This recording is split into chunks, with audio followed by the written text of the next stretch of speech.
Here is my new video of addition to my military collection, and here's some of the things that I got. And there's quite a bit of interesting things you can see here. And that big cylindrical thing, we'll get to that thing at the very last. That's actually quite interesting. But yeah, as of now, I am talking with John Boy Military. I have contact with him. Really nice dude.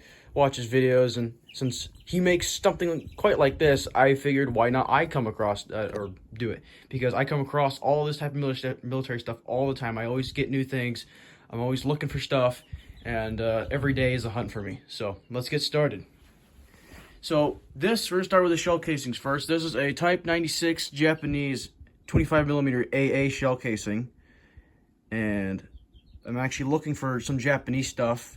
Not much, because I know it's more collection stuff, huh?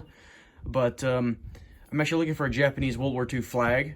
Surprisingly, they're a lot more expensive than the German flags. I don't know why, and the American flag's quite crazy, actually. But I'm looking for either a Rising Sun flag or a Imperial flag. So this is what it looks like. Yup, it's a 40, but it's cut down. So I actually traded these two casings for an ammo box I bought off a marketplace. I was going to show on here, but I didn't have the room, so I had to get rid of it. And I traded the guy I work for, and he has all those military vehicles, half tracks. You can see that in type of my higher quality videos, which I'm going to be doing more higher quality videos this year. And so this is a cut down 40. This is the closest I've had to an actual full brass 40mm shell casing, and it's dated to February 1945, as you can see right there on the top right. Yeah, pretty cool. I'm not cleaning it. I'm gonna leave it as original as possible with all the shop dust on there and corrosion. So it looks kind of cool. And so we have a couple of 30-06 cartridges here. These are actually dated. One of the casings is busted, but that doesn't matter to me. These are both dated. Let's see if I can zoom in here. Bear with me. 1943. And the other one's dated 44. So these are pretty cool. I also got that from the same guy. Put in that box, 50 cals and 30-06 he has in his shop. And then these came from, this is actually a funny story. So these came from Battlefield Vegas, and the people who I got it from were really cool people, by the way. Really appreciate it. These actually came from Trump Tower, believe it or not. And well, actually, first they came from Battlefield Vegas. Then they brought these back to their hotel at Trump Tower, and they came back and they dropped off a bunch of cool stuff. And yeah, these actually are not World War II. But they are 2019. I think they're all dated 2019. So these have a little funny story to them. Yeah, they're all dated 2019. My second best years of my life, or first years. So those are pretty cool. Those aren't really military-like, but I thought they'd be cool to show. So this, of course, my German Wehrmacht bayonet. I got the frog, the reproduction frog, so I can actually use it, and it comes with the little shekel here, so it doesn't flop around when you're running around. Has no markings on it. I actually paid a lot of money for this one. It's very sturdy. It's very stiff. It's not going anywhere. It's not going to break anytime soon. I could tell. It's really well made. And other than the aluminum buttons, I'm not very sure how I feel about the aluminum buttons, but it's pretty sturdy. It's gonna last for a while, and it's really on there. It's not gonna go anywhere. But yeah, I also want to do some reenactment in the future when I get older, so that's a cool thing to invest for. So these pouches right here actually have some meaning to me, and ever since I started the Insulator Foundation, if you guys watch that too, thank you. But these pouches, I usually have my Gutsmith Owens belt buckle in one of these pouches, and whatever small random objects I find on my explorations, like coins, pieces of small glass bottles, small bottles even, but even little tools I'd find in here and bring them home, put it in my display. That's kind of what I'm working on over there. But I got this off of eBay. I think this is Waffen SS. It was too slow, and I missed the Waffen SS one that actually had the little rivets on the top there. But and it has the markings on the back, clear as day, not clear on the camera, but there's the markings. This thing is very, very sturdy. There's a coin in there, by the way. American coin, World War II, 1943. But Doesn't really have much damage. I love the smell of it. It's just really hefty, and it's a good piece of utility. I only paid 36 bucks for it. The other one I paid 25 for. So these are upwards of like 100 bucks, I think, at least like 190 bucks. People overpay. So I love how collectors just kind of overprice things over time. It's honestly really annoying. But funny thing is, most of the stuff I either got here for free or got it for cheap. So I'm kind of grateful where I live. Everything is kind of cheap. Even the bayonets, I paid not very much for that bayonet actually. So that's kind of cool. And this, I got this. These actually came with this, believe it or not. So this is a set, and this is a piece of utility I actually use when I'm out working. JQMD 1943.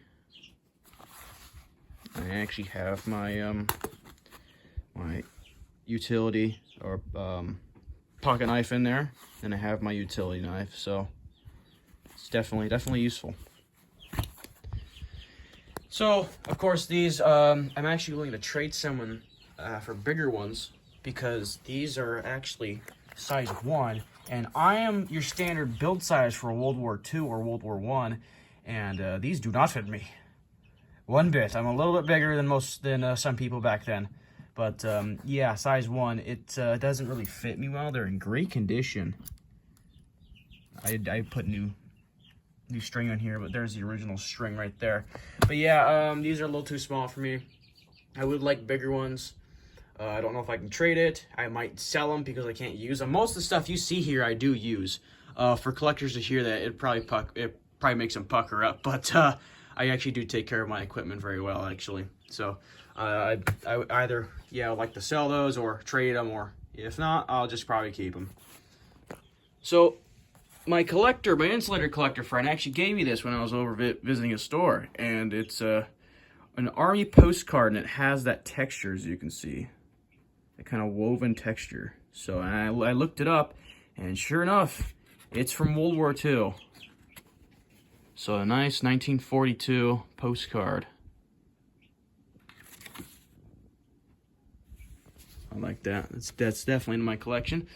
And then this is a reproduction M43 field cap, and I actually do use this quite daily actually when I go places. It's nice and warm. It's better than my summer hat. And on the inside, size 58, 1943, M43. So it's a nice wool hat. I need to figure out how to wash it. It's not too dirty at the moment, but it's getting there. So yeah. Nice hat. Got that for Christmas. And then this was also a Christmas gift. A whole different story with returning something and getting it. This is reproduction as well. The canvas strap is okay. It's made relatively well. The problem is the welds. The welds on here are dog water, so I have to when this breaks off, I will either have to have a pinch weld, or we'll have to drill holes through here and put some bolts so it will not go anywhere. But I painted it, and I'm probably going to paint the top with an iron cross. And on the inside, I believe there's actually a finish in here somewhere. Yep. So there's the eagle. I actually did that eagle myself. I'm kind of proud of it. It's not the best, but it's definitely for a stamp ink marking. And then there's some stuff that I use for work in there, so it's definitely a nice piece for reenacting and stuff. So I probably could have gotten original for how much this was worth, believe it or not. So I'm eventually going to get original, but the shipping for those things are absolutely retarded. They're wanting like 30, 40 just to ship it, on top of they're worth 30 or 40, so they're probably going to pay $80 to $90 for the thing, which is not very bad. As much as I got for that bayonet, so I guess it's fair. So these MREs aren't really World War II, Afghanistan, Desert Storm era, Iraq War. These are actually going to be eaten.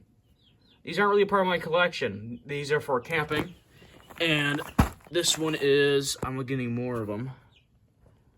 Chicken, egg, noodle, vegetables, and sauce. So my friend Sean wants to try this one. I want this one. Chili with beans. Everyone knows I love my chili. So yeah, those are pretty cool. So this is really interesting. And I now have parts for vehicles now. I never really had any, never really wanted any until I worked for the guy I work for. He has vehicles, and he has tons of original parts that are no longer being used. So, this is a bogey wheel for a half-track, an original World War II half-track bogey wheel. And this was a pain to clean. I was thinking about restoring it, but, yeah, it's really cool. It's some of the original paint still on there. I kind of sand off most of the rust. I'm going to leave it as is. It's a really interesting piece of history. It sits against my couch, and it's definitely a conversation starter, and my friends love it because most of my friends do not have parts of World War II vehicles. And if I wanted to, I can get side panels, you know, that type of crazy stuff. But that's only if he's selling it. So yeah, I hope you guys like this new addition to my military collection, and good day.